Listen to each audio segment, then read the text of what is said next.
বন্ধুরা আসসালামু আলাইকুম। ব্রাজিলের 3 গোলের জয় আর আর্জেন্টিনার 1 গোলের জয়। শিরোপার সমীকরণে এখন ব্রাজিল আর্জেন্টিনা, যদিও পয়েন্ট টেবিলে আর্জেন্টিনাকে পিছনে ফেলে শীর্ষে উঠল ব্রাজিল। তো সাউথ আমেরিকা অনূর্ধ্ব-20 চ্যাম্পিয়নশিপের সর্বশেষ আপডেট ও সমীকরণ নিয়ে বিস্তারিত থাকছে পুরো ভিডিওতে।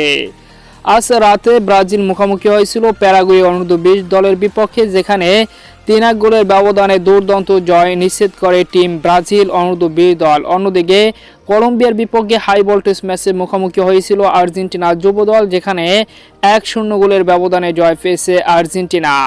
সমান জয় নিয়ে পয়েন্ট টেবিলের ফাইনাল রাউন্ডের কঠিন সমীকরণ এখন ব্রাজিল আর্জেন্টিনা, যেখানে 3 ম্যাচে 3টিতে জয় তুলে ফাইনাল রাউন্ডে শীর্ষে রয়েছে পয়েন্ট টেবিলে ব্রাজিল 9 পয়েন্ট নিয়ে। দ্বিতীয় নাম্বার রয়েছে আর্জেন্টিনা 3 ম্যাচে 3টিতে জয় তুলে 9 পয়েন্ট নিয়ে। তবে গোল রেটে কিছুটা পিছিয়ে রয়েছে আর্জেন্টিনা ব্রাজিলের থেকে, যেখানে ব্রাজিল 4 গোল প্লাসে রয়েছে আর আর্জেন্টিনা 3 গোল প্লাসে রয়েছে, অর্থাৎ 1 গোলে এগিয়ে রয়েছে টিম ব্রাজিল অনূর্ধ্ব-20 দল। তো সামনে রয়েছে আর্জেন্টিনা ব্রাজিলের সুপার ক্লাসিকো, এই ফাইনাল রাউন্ডের দুর্দান্ত ম্যাচ, যেটা এখন অলিখিত ফাইনালে পরিণত হয়েছে। যে দলই জয়লাভ করবে সে দলই শিরোপাটা নিজেদের ঘরে তুলে নেবে।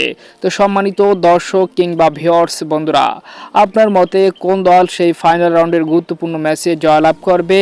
তো সেই ম্যাচের সময়সূচি নিয়ে অবশ্যই ভিডিও আসবে। তার আগে আপনার মতামত জানিয়ে দিতে পারেন কারা হতে পারে চ্যাম্পিয়ন।